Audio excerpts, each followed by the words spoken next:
আজকে আমরা যেটা শিখবো সেটা কি F সমান ma। F সমান ma এই সূত্রটা প্রতিপাদন করা হবে নিউটনের গতির দ্বিতীয় সূত্র অনুসারে। নিউটনের গতির সূত্র কয়টা? তিনটা না?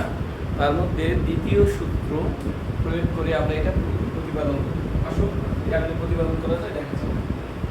প্রথমে m ভরের একটা বস্তু, এই বস্তুর ভর কত?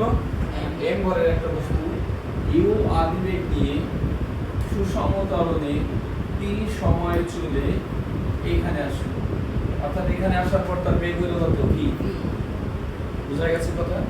m ভরের একটা বস্তু u আদিবেগ নিয়ে সুসমতলনে চলে t সময় চলছে, t সময় চলার পর এই বিন্দুতে আসছে, আসার পর তার বেগ যে শেষ বেগ হচ্ছে সেটা হচ্ছে কি? v। আচ্ছা, এই ক্ষেত্রে ধরি আমরা বস্তুটা চলার সময় s দূরত্ব অতিক্রম করেছে। কত দূরত্ব? s দূরত্ব অতিক্রম করেছে। আচ্ছা, তাহলে আমরা জানি যে এটা হচ্ছে বস্তুর ভর আর এটা হচ্ছে আদিবেগ, তাহলে mu হচ্ছে বস্তুর আদি ভরবেগ। কি হচ্ছে? আদি ভরবেগ। তাহলে এখানে m হচ্ছে কি? m হচ্ছে বস্তুর ভর, u হচ্ছে কি? বস্তুর আদিবেগ। সো দ্যাট mu হচ্ছে কি? বস্তুর আদি ভরবেগ, ঠিক কি না? as like as mv হবে কি? বস্তুর শেষ ভরবেগ। অনুরূপভাবে অতএব mv হবে বস্তুর শেষ ভরবেগ, ঠিক কি না? আচ্ছা, এখন দেখো তো, অতএব বস্তুর ভর বেগের পরিবর্তন, বস্তুর ভরবেগের পরিবর্তন তোমরা বলো।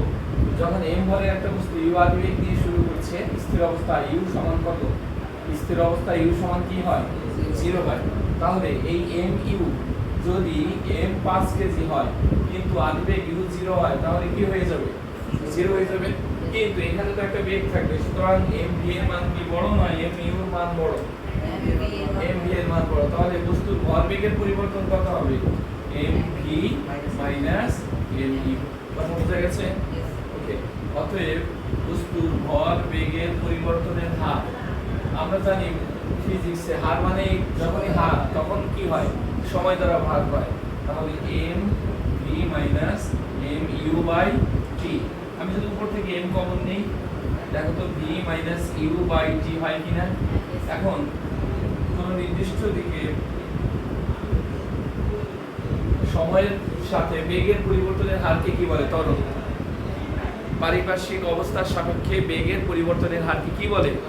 ত্বরণ। তাহলে দেখো এই যে বেগের পরিবর্তন mv মাইনাস mu, সরি এখানে কি v minus u by t, তাহলে এইটুকু হলো বেগের পরিবর্তন আর এটা হলো সময় দিয়া ভাগ, তাহলে বেগের পরিবর্তনের হার তার মানে কি? ma। এখানে সাইড নোট হবে যে কি a সমান v minus u by t। কথা কি বুঝতে পারছো না পারো নাই? তাহলে ma টা কি হলো? অতএব বস্তুর ভর বেগের পরিবর্তনের হার। তাহলে আমি এইটুকু বের করলাম যে বস্তুর ভরবেগের পরিবর্তনের হার সমান কত? ma। বস্তুর ভরবেগের পরিবর্তনের হার সমান হবে ma। আসো এবার পরের অংশে যাই। পরের অংশটা হচ্ছে যে নিউটনের গতির দ্বিতীয় সূত্রে আমরা জানি, নিউটনের গতির দ্বিতীয় সূত্রে আমরা কি জানি? যে নিউটনের গতির দ্বিতীয় সূত্র অনুসারে, নিউটনের গতির দ্বিতীয় সূত্র অনুসারে পাই যে বস্তুর ভরবেগের পরিবর্তনের হার প্রযুক্ত বলের সমানুপাতিক। তাহলে বস্তুর ভরবেগের পরিবর্তনের হার কত পাইছি? কত বলো? ma। এইটা হবে প্রযুক্ত বলের সমানুপাতিক। তো যে ভর বেগের ভরবেগের পরিবর্তনের আর প্রপোর্শনাল টু প্রযুক্ত বল, অর্থাৎ প্রযুক্ত বল। আমরা কি বলি নাই যে নিউটনের গতির দ্বিতীয় সূত্র কি বলছে? ভরবেগের পরিবর্তনের হার প্রযুক্ত বলের সমানুপাতিক।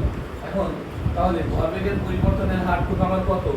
এখান থেকে আমি পেয়েছিলাম ভরবেগের পরিবর্তনের হার কত?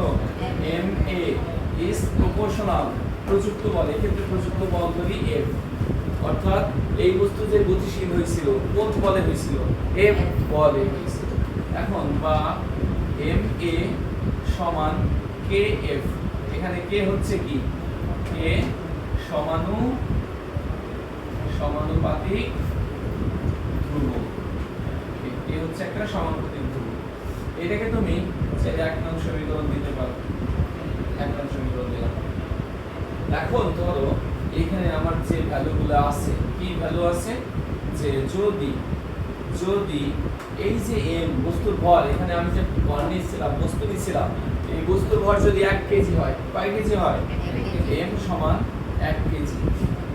এখানে এ কি ত্বরণ, ত্বরণ, যদি ত্বরণ এর সমান 1 মিটার পার সেকেন্ড স্কয়ার হয়, একক ত্বরণ হয়। আচ্ছা, তারপরে কি আছে? f সমান কত? f সমান 1 নিউটন হয়।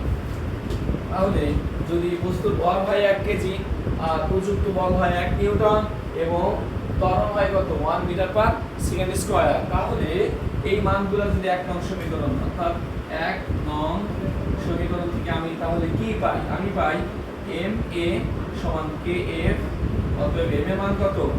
1, এর মান কত? 1, k এর মান বের হবে, f এর মান অন্য সব। তাহলে আমরা কি পাই? 1 সমান k, অতএব k এর সমান কত? 1, ঠিক কি না? কথা বুঝছো না বুঝো নাই? এবার দেখো এই যে k এর মান 1 বের হইছে না? k এর মান কত বের হইছে? 1। এই k এর মান যদি আমি এক নং সমীকরণে বসাই, k এর মান এক নং সমীকরণে বসিয়ে পাই, কি পাই? k এর মান যদি আমি এক নং সমীকরণে বসাই, তাহলে আমার দেখা যায় ma সমান কত?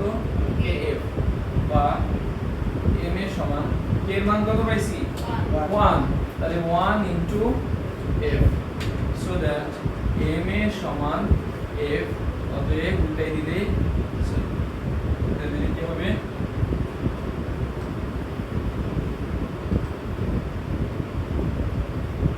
f সমান ma। কথা বুঝতে পারছো? এই যে f সমান ma প্রতিপাদন হয়ে গেল। তাহলে f হচ্ছে কি? প্রযুক্ত বল। কেমন বল? প্রযুক্ত বল।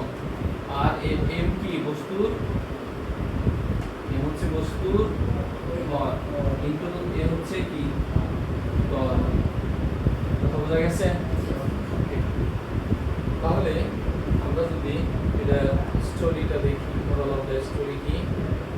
যে মোরাল অফ দ্য স্টোরি হচ্ছে যে এখান থেকে, হ্যাঁ,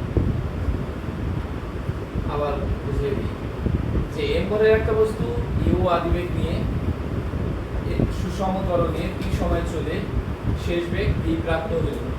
মানে কতক্ষণ? এই সময় সে s দূরত্ব অতিক্রম করেছে, তো s দূরত্ব অতিক্রম করার পর তার বেগ হচ্ছে কত? v।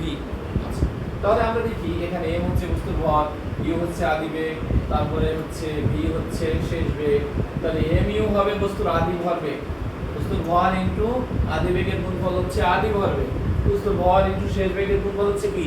শেষ ভরবেগ। তাহলে mu হচ্ছে আদি ভরবেগ, mv হচ্ছে শেষ ভরবেগ। তাহলে ভরবেগের পরিবর্তন কত? mv মাইনাস mu, আর পরিবর্তনের হার বললে তাকে সময় দিয়ে ভাগ।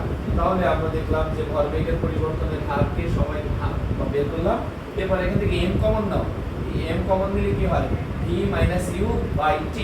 এখন আমরা জানি যে এটা v minus u by t এর সমান কত? ত্বরণ। ত্বরণের ইকুয়েশন আমরা শিখছি অধ্যায় 2 এ।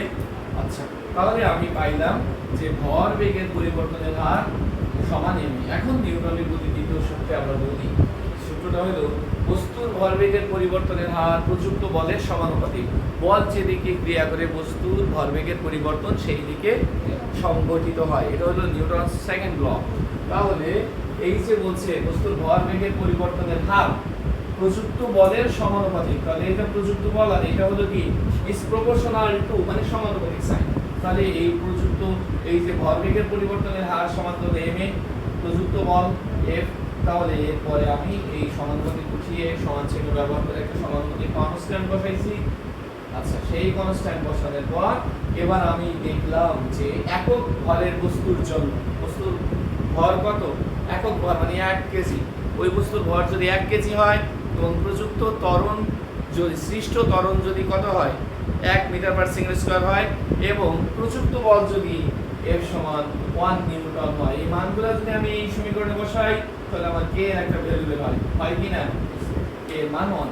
এবার k এর মান 1 যদি আমি 1 নং সমীকরণে বসিয়ে দেই তাহলে আমার F সমান m হয়।